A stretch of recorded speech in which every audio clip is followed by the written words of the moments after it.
DJ Vikas Sitamarhi side recording studio Delhi के रानी तोर दिल मन के तू प्यार बचपन के रुक गेले सांस हमर दिल के धड़कन के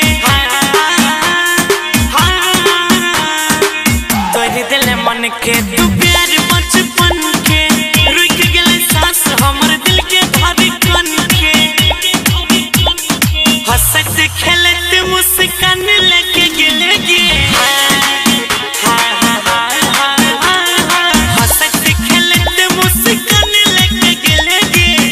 के तू जान सोना जान लेके गेले गे सजल सजल यार मन लेके गेले गे कही के तू जान हमर जान लेके गेले गे